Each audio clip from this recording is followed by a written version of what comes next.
Buen día, chicos. Bien, vamos a proseguir con la segunda parte de endocrinología. La clase pasada hemos, hemos hablado sobre las tres primeras glándulas que fueron el tiroides, el paratiroides y el timo. En esta oportunidad vamos a hablar sobre las cápsulas suprarrenales, el páncreas, la hipófisis, testículos y ovarios. Bien, entonces iniciemos pues el tema referente pues a cápsulas suprarrenales. Vean bien qué tenemos. Cápsulas suprarrenales. Primeramente, generalidades. ¿Dónde la encontramos? Se encuentran sobre los polos superiores de los riñones, ¿no? A manera de casquete, como ven en la parte superior. Encontramos supra significa sobre, encima, ¿ya? Entonces, son llamadas también glándulas adrenales. Son dos pequeñas glándulas de color amarillo y se encuentran situadas encima de los riñones, a manera de casquetes, como están ustedes observando. Pero mucho cuidado, que no ofrecen ninguna conexión con los riñones. Mucho cuidado con esa particularidad de estas cápsulas, ¿ya? No ofrecen ninguna conexión íntima con los riñones. Veamos que está presenta dos partes bien marcadas. Una parte superior, que es la zona cortical o corteza, y una parte inferior, que es la zona medular o médula. Veamos primeramente la zona cortical o corteza, en la parte superior. A ver, la extirpación total de la corteza suprarrenal. ¿Qué determina? Ahí vemos que determina rápidamente una astenia progresiva. Astenia progresiva es una debilidad rápida y fatiga muscular. Esa es una astenia, cuando hay una debilidad del cuerpo y con una rápida fatiga muscular. Trastornos digestivos, o sea, hay vómitos, diarreas. Hipotensión sanguínea, o sea, una caída de la presión arterial. Y a los pocos días, la muerte. Mucho cuidado, como ven ustedes, es cuando se trata pues de una extirpación total de la zona superior o cortical.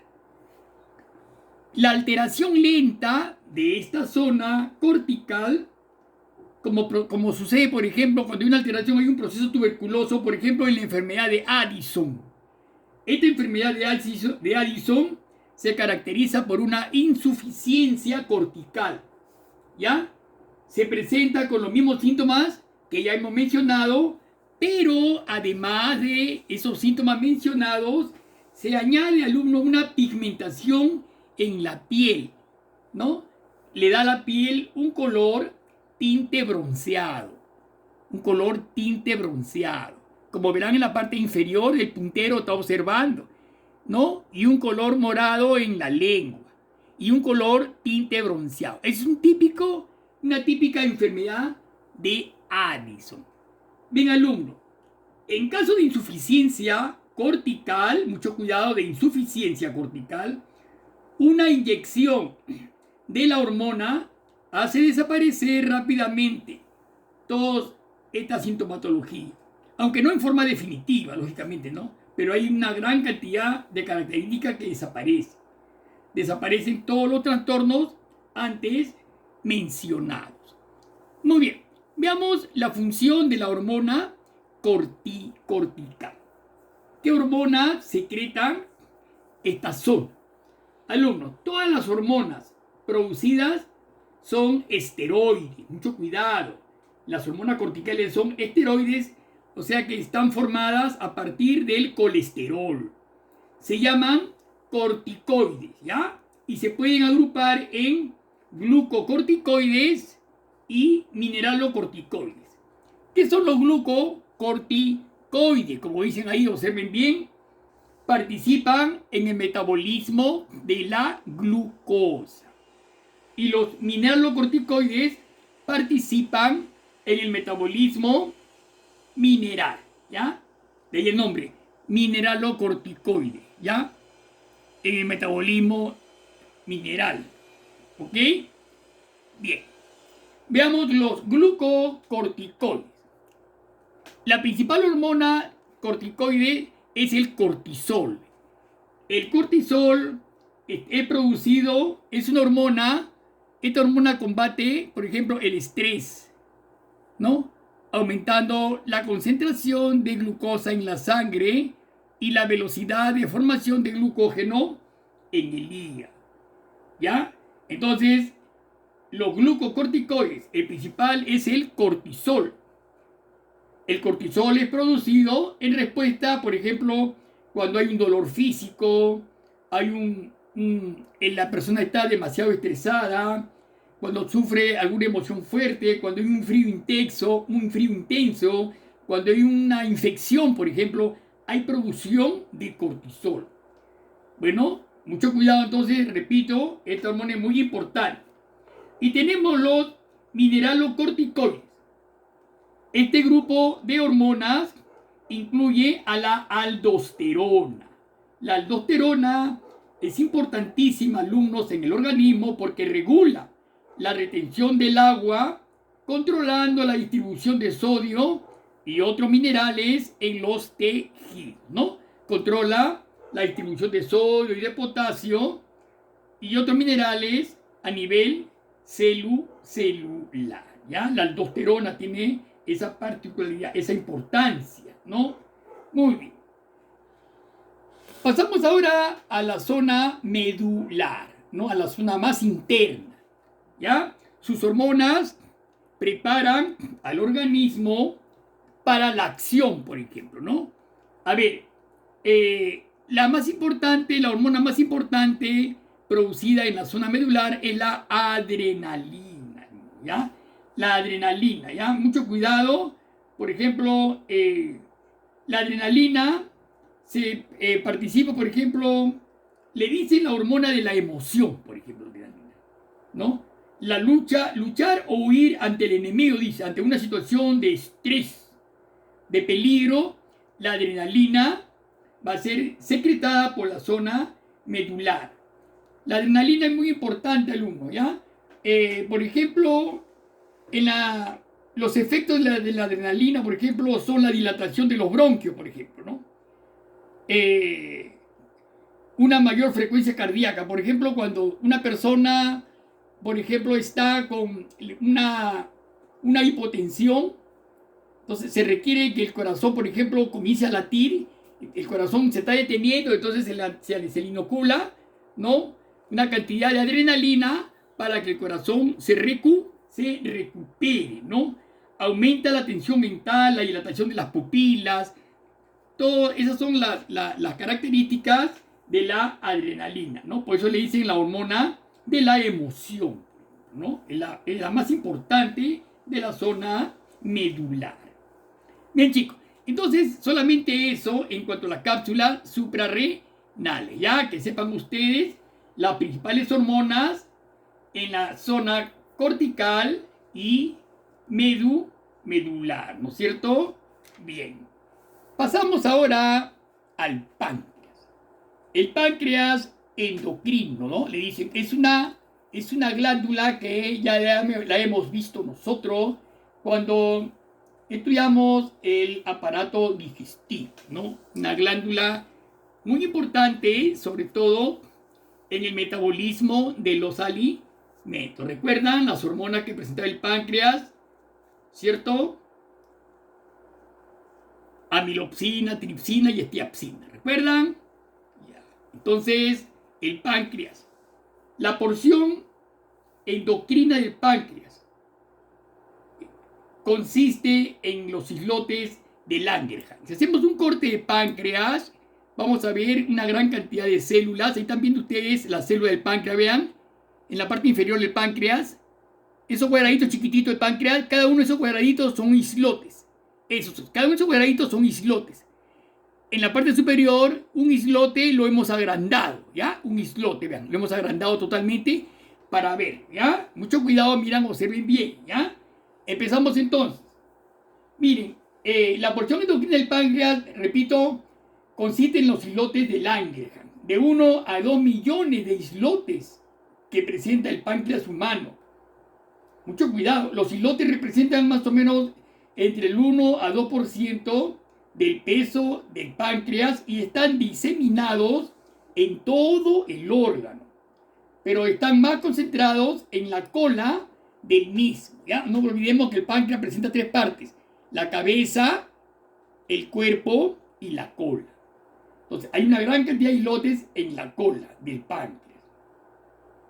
Bien, chicos, entonces, en estos islotes encontramos, alumnos, diferentes tipos celulares. Por ejemplo, encontramos las células alfa, ¿no? Que producen la hormona glucagón. Ahí está el glucagón. Miren bien, estimula el glucagón. Mientras que las células beta secretan la hormona insulina. ¿Ya? Tenemos otras células delta. Se llama somatostatina. La somatostatina regula el glucagón. Mucho cuidado con la somatostatina, ¿ya? Bien. Miren, ahí tenemos en la parte inferior. Tanto la insulina como el glucagón son células antagónicas, ¿ya? Antagónicas, muy importante. Está ahí el glucagón, estimula la glucogenólisis, por ejemplo.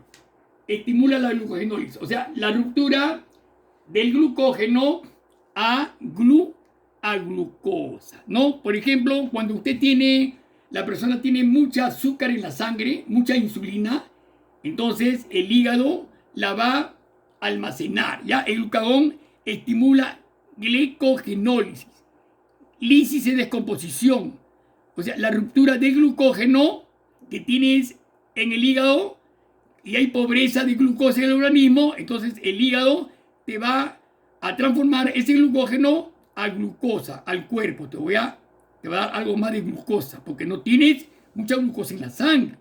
A eso se le llama glucogenólisis. Ya, miren bien. Gluco es glucosa, lisis, descomposición. Glucogenólisis, dice, es la ruptura del glucógeno a glucosa. ¿Ya?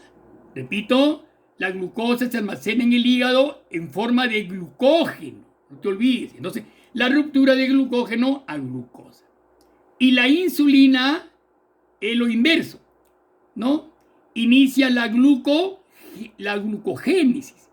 Entonces, o sea, la conversión de la glucosa a glucógeno. O sea, cuando tienes mucha glucosa en el cuerpo, entonces ese exceso de glucosa, entonces lo vas a capturar en forma de glucógeno, lo vas a almacenar en forma de glucógeno en el hígado. ¿Me entiendes? Esto se llama glucogénesis, la conversión de glucosa a glucógeno. Quiero que quede bien en claro esa parte. ¿Qué es glucogenólisis y qué es glucogénesis, alumno? Mucho cuidado con eso, ¿ya? Es muy importante. Ahora, cualquier deficiencia en la producción de insulina genera la diabetes. Eso también es muy importante. Bien, alumno, quiero que algo más vean. El nivel de glucosa en la sangre es de aproximadamente 90 miligramos por centímetro cúbico de sangre. ¿Ok? Valor que debe mantenerse constante.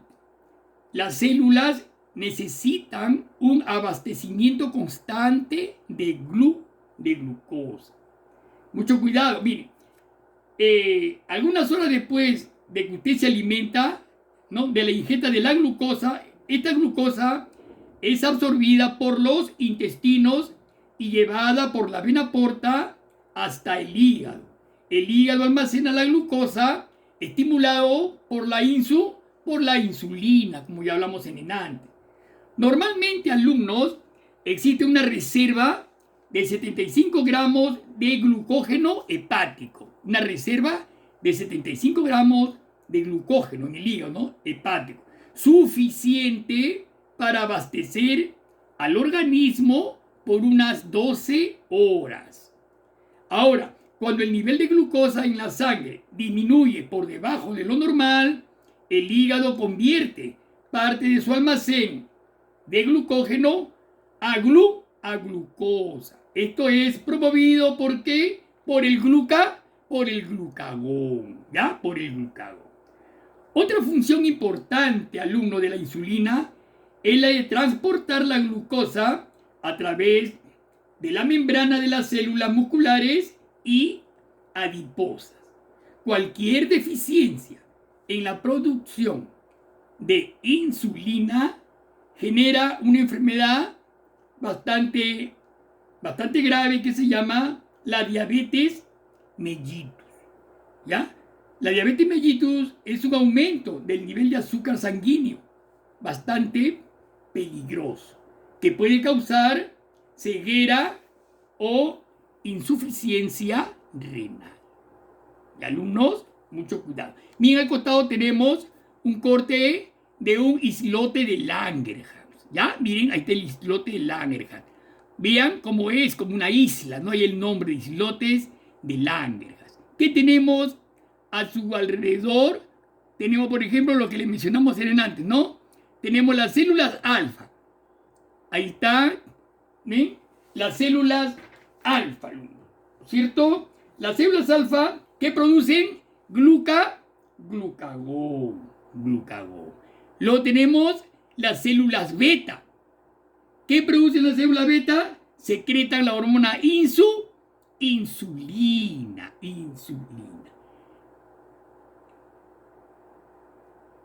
Y luego tenemos las células delta. Las células delta, llamada también somatostatina, regula la producción y liberación de la insulina por las células beta y el glucagón por las células alfa, ¿ya? No te olvides eso, ¿ya? Es un regulador la somatostatina. Miren, estos tres tipos, alfa, beta y delta. Tres tipos de hormonas que contienen las células de Langerhans. No te olvides. ¿Bien? Claro. Entonces, ustedes saben que el páncreas, alumnos, es una glándula de secreción mixta. ¿No es cierto? El páncreas es una glándula de secreción mixta. Miren, ahí tenemos unas células en los extremos, ¿no? Esas células, alumnos, que están en los extremos, esas blancas, son las que van a secretar el jugo pancreático, alumnos. El jugo pancreático que va a salir del páncreas por el conducto pancreático o de Wirsum y va a desembocar, ¿no? ¿A dónde? En la primera porción del intestino delgado llamado duodeno, conjuntamente con el conducto colédoco que sale del hígado con la bilis, ¿no es cierto? Eso ya ustedes lo conocen. Es una glándula mixta porque secreta exteriormente el jugo pancreático e interiormente a la sangre estas hormonas que se las estoy mencionando. ¿Ya? La insulina, el glucagón y la somatostatina. Alfa, beta y delta. Creo que está bien clara esa parte del páncreas. Muy bien. Entonces, mucho cuidado con esta glándula. Pasamos a esta glándula maestra o hipófisis, alumnos. La hipófisis o glándula pituitaria. Es una pequeñísima glándula, alumnos, del tamaño de un frijol. Es de una forma oval y, como verán ustedes, está suspendida en la base del cerebro mediante el tallo pituitario. ¿Ven? El tallo pituitario ocupa la silla turca del hueso esfenoidal. La base del cerebro es un hueso en forma de murciélago que en el centro tiene un cuadradito que le dicen la silla turca del esfenoides. Su peso, alumnos, no alcanza a 1 gramo. No alcanza a 1 gramo. Y está constituida por 2 lóbulos muy importantes, ¿no es cierto? Un lóbulo anterior, que es de una forma más o menos arriñonada, ¿no?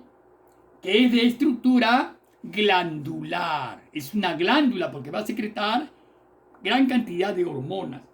Y otro lóbulo posterior, más o menos redondeado, de un color gris amarillento, es de estructura más bien nervioso, ¿no? Es más pequeño que el anterior, ¿no? Ahí está el lóbulo posterior. Y en él, ¿ve? Se implanta el tallo pituitario, ¿ya? Mucho cuidado. Ambos lóbulos segregan hormonas, pero la del lóbulo anterior son de mayor importancia, ¿no? Y justamente es la que vamos a observar en estos momentos, ¿no? Lóbulo anterior o adenohipófisis produce 6 glándulas, 6 hormonas importantísimas. ¿Cuáles son estas hormonas tan importantes? Primero, la hormona del crecimiento. ¿Ya? La hormona del crecimiento, ¿cuál es su función de esta hormona? Promover el crecimiento del esqueleto y los músculos, alumnos. Seguidamente tenemos la hormona estimulante del tiroides. Esta estimula la producción de tiroxina por la glándula tiroides. La glándula tiroides es una glándula que ya la hemos visto, la tiroxina. La hormona adrenocorticotropa, ACTH, estimula la producción de cortisona, por ejemplo, por la corteza adrenal, que ya la hemos visto, la cortisona. La hormona del folículo estimulante estimula el desarrollo de los folículos ováricos y la producción de espermatozoides a nivel sexual. La hormona luteinizante determina la ovulación y la producción de testosterona, una hormona masculina. Y por último, la prolactina, que estimula la producción de la leche en la etapa final de la gestación. ¿Ok? Bien. Esas 6 hormonas son muy importantes del lóbulo anterior de la hipófisis. Seguidamente tenemos el lóbulo posterior o neurohipófisis, de estructura más bien nerviosa que le dije. Almacena 2 hormonas producidas por las células neurosecretoras del hipotálamo. Muy importante estas 2 hormonas. La primera de ellas, la hormona antidiurética, que estimula la reabsorción de agua por los túbulos renales y de esta manera pues reduce el volumen de la orina. Y la hormona oxitocina, que es muy importante porque induce al parto, estimulando la contracción del útero, ¿ya? La oxitocina es la que va a participar en el momento del parto en la mujer, ¿cierto? Son 2 hormonas del lóbulo posterior. Debajo están los dibujos, la ubicación, ¿no? El lóbulo anterior o adenohipófisis, el lóbulo posterior o neurohipófisis, el hipotálamo, ¿no? Que es lo más importante, ¿no? Bien. Entonces, como verán ustedes, pues, esta glándula tiene hormonas muy importantes en ambos lóbulos, anterior y posterior. Pasamos a los testículos. Los testículos, alumnos, también son las gónadas masculinas, ¿ya? Por ejemplo, las gónadas son las glándulas donde se producen los espermatozoides. En los testículos se van a producir los espermatozoides. Pues dicen, son las gónadas masculinas productoras de los espermatozoides y de las hormonas sexuales, como son la testosterona.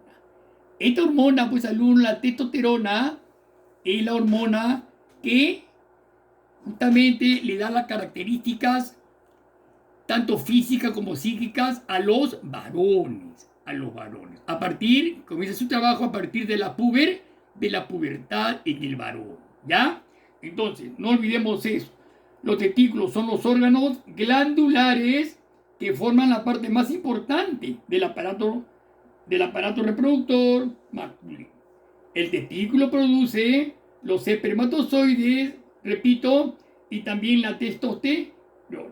No olvidemos, en los testículos se produce, repito, la testosterona, que es una hormona secretada por la célula de Leydig de los testículos, alumnos. Miren, ahí tenemos el corte de un canalículo seminífero. De la gran cantidad de canales seminíferos que hay en los testículos, es un corte de un canal seminífero. En la parte externa, miren, tenemos las células, la célula de Leydig, alumnos, ¿no? Estas células de Leydig producen la hormona, la testosterona. Como verán, están entre los canalículos seminíferos. Este es un canal, miren, un canal seminífero que está cortado por la mitad. Ya. Fuera del canal están las células de Leydig que producen la testosterona. En la parte interna tenemos, por ejemplo, las células de Sertoli, ¿no? Función: protegen y nutren a los espermatozoides. Ahí también tenemos las espermatogonias, ¿no? Que son las células donde se van a formar los espermatozoides, ¿no es cierto? El espermatozoide tiene un proceso de formación que se llama espermatogénesis, ¿ya? Todo este proceso se inicia con una espermatogonia que finalmente va a dar lugar, como verán, a 4 espermatozoides maduros, listos para realizar la fecundación. ¿Ya? Miren bien. Entonces tenemos la célula de Leydig que producen la testosterona, la célula de Sertoli que protegen y nutren a los espermatozoides, y las espermatogonias, gran cantidad de espermatogonias que van a producir los futuros espermatozoides, ¿no es cierto? Bien. Bien, chicos. Y finalmente tenemos a los ovarios.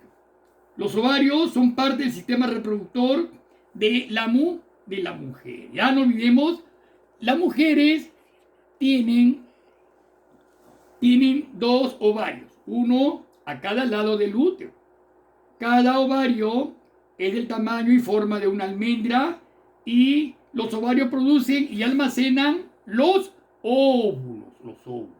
Los ovarios tienen 2 funciones: secretar las hormonas como los estrógenos y la progesterona, que ayudan al desarrollo de los caracteres sexuales femeninos, y liberar el óvulo. Nosotros sabemos pues que cada mes durante la vida reproductiva el ovario elimina un óvulo, ¿no es cierto? Si el óvulo es fertilizado por un espermatozoide, se fija al endometrio y se forma un embrión. Si esto no ocurriese, el endometrio, como todos sabemos, se desprende, formando parte del ciclo menstrual. Se produciría la menstruación.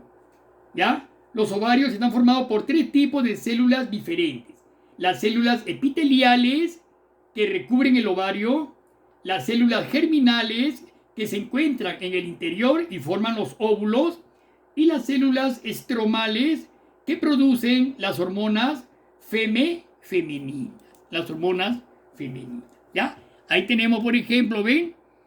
Ahí tenemos un ovario partido por la mitad, como una sandía, ¿no? Parte por la mitad, y ves cómo va evolucionando el folículo. Un óvulo, el folículo, ¿no? Las células epiteliales, cómo lo van llenando, se forma el ovocito primario diploide, ¿no? Luego el folículo madura y finalmente se produce la ovulación. Un ovocito secundario haploide. Luego se forma el cuerpo amarillo, el cuerpo lúteo, el cuerpo blanco o albicans, y termina el proceso ovulatorio. Termina el proceso de la ovulación. ¿Ya? Mucho cuidado. Mucho cuidado, chicos. Ahí estamos. Las células epiteliales, ¿ya? Las células epiteliales que recubren el ovario. Esas son las células epiteliales. Recubren el ovario.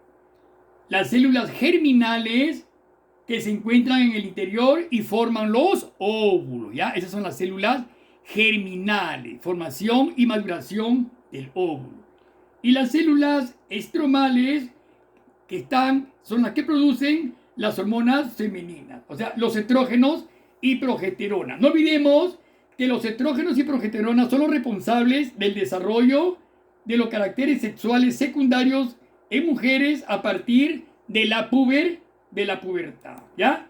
Así pues, repito, son los responsables del crecimiento mamario, por ejemplo, a nivel mamario, el inicio de la menstruación y el ensanchamiento de las caderas.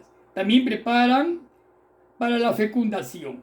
Tienen la importante misión de prepararlo todo al uno de este par de hormonas, ya de los estrógenos y progesterona, para la ovulación, la fecundación. La progesterona, en cambio, mucho cuidado, la progesterona transforma el tejido que recubre las paredes internas del útero, llamado endometrio, a recoger o acoger el óvulo en caso de que este sea fecundado. La regla o menstruación es una de las consecuencias de la acción de los estrógenos, alumnos, ¿no? De hecho, la menstruación, alumnos, no es más que la eliminación de este tejido endometrial junto con sangre, ¿no? Que se desarrolla en caso de que se produzca un posible embarazo. ¿Bien, chicos? Bien. Entonces hemos hablado, pues, alumnos, de estas dos hormonas tan importantes en la mujer, que son los estrógenos y progesterona, ¿no es cierto? Responsables, caracteres sexuales secundarios a partir de la pubertad, ¿no? Bien, chicos, entonces ya hemos terminado con la parte referente a endocrinología, ¿no? Endocrinología. El último tema a tratar, que va a ser el último, es el aparato, el sistema nervioso. Es el último que vamos a tratar. Bien, chicos, no se olviden, hacemos su trabajo en plataforma y nos estamos viendo. Hasta luego, nos vemos.